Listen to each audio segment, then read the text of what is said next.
ليظهره على الدين كله وكفى بالله شهيدا.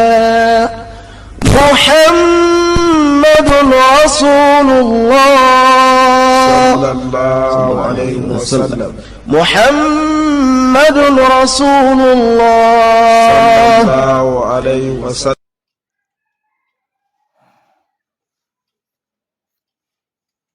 Alhamdulillah Rabbil Alamin. Oh, my husband's first night with his second legal wife. Ẹ̀yin tèmi, màá fi yín lẹ̀ wo fídíò yẹn láìpẹ́. My husband's first night with his legal wife.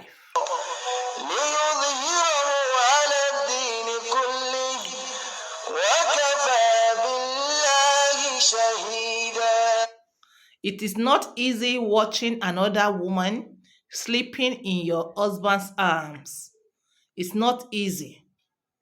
It's not easy watching another woman sleeping in your husband's house. Oh my God, arms. It's not easy. It's not easy, ẹ̀yin tèmi. It is not easy at all.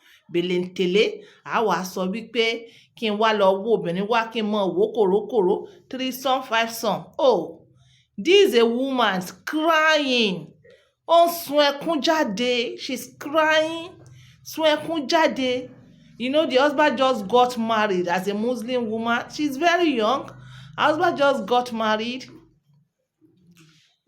After that first night, she had to do what? Go and sleep in her own room, separately. Then the husband entered with the first wife. She cried. This is her crying. She's crying. It is not easy. It is not easy. Go easy watching another woman in your husband's arm. Oh, Islam. Islam, my religion. Islam, my religion. Islam, my deen. So what can we do? It's our religion. She's crying. Kata is coming out. She said, in my own matrimonial home, and you can't do anything. You can't do anything because your husband already tell you, say, I feel marry another woman, and you agreed. In my own matrimonial home, on my own matrimonial bed with another woman. Oh, Islam. Oh, Islam.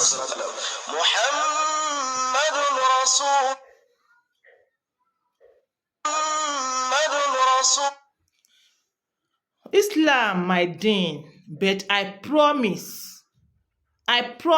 we're gonna be more than sisters. It's not easy. You are sleeping with my husband on my matrimonial bed, and yet I have to promise I'm going to live with you as a sister. Islam, my deen. Islam, my religion. Alhamdulillah. She's crying. Oh, thank you. It's not easy. Ain't it me? It's not easy. Allowing another woman into my matrimonial home, on my matrimonial bed with my husband, and at the same time promising her we are gonna live like a sister. Islam,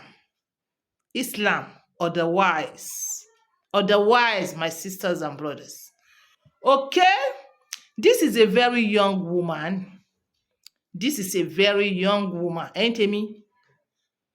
In as much as you are internet woman and you have husband, be ready soon. Your husband will marry another woman. Because as a social media person, as a social media personnel, will you be able to have 100% time for your husband? You can't have 100% time for your husband. Social media women. So allow your husband to marry another wife. Allow your husband to marry another wife. Why you continue with your attachment with social media? Yes, we have to tell each other the truth. You know, I'm also on social media. Yes, we have to tell, this is just the truth. And this lady too, she's on TikTok. She's always on TikTok. So why won't husband marry another wife? Me, I no blame men. No, if your wife dey on social media, no time, small time, paka, social media, TikTok, paka. When will you have time for the kids? When you have time to balance up yourself to satisfy your husband? So let the man marry the one wey no go do social media. That is my own contribution. Ẹ̀yin tèmi, ẹ jẹ́ kí n sọ tiwa eléyìí ń ro mí lẹ́nu. Ẹ rí èyí tí mo showcase. Yes, bóyá ẹ máa wo fídíò yẹn níwájú àbí bóyá mo ti show ẹ, bóyá màá show ẹ lẹ́yìn, or bóyá mo show ẹ lẹ́gbẹ̀lẹ́gbẹ̀.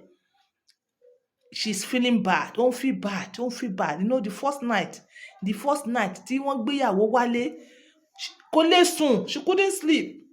Hey, my husband. Kí ni wọ́n ṣe báyìí? Lọ fetí, kó máa fetí lélẹ̀kùn. Bóyá wọ́n rẹ́rìn, bóyá ó ń gbádùn ẹ̀, bóyá wọ́n ṣe nǹkan tí mi ò kí ń ṣe, bóyá ó ń la, bóyá ó ń jètè, bóyá ó ń dìmọ́, bóyá ó ń gbádùn ẹ̀ jù mí lọ. Like madness, you know, it can run mad, depression if you no take am easy. But ìwọ social media woman tó ń gbọ́ mi lénìí, tó o bá lè fi social media kalẹ̀ fọ́kọ rẹ ó fẹ́ lòmíì o. That is the truth. Ọkọ rẹ ó fẹ́ lòmíì o.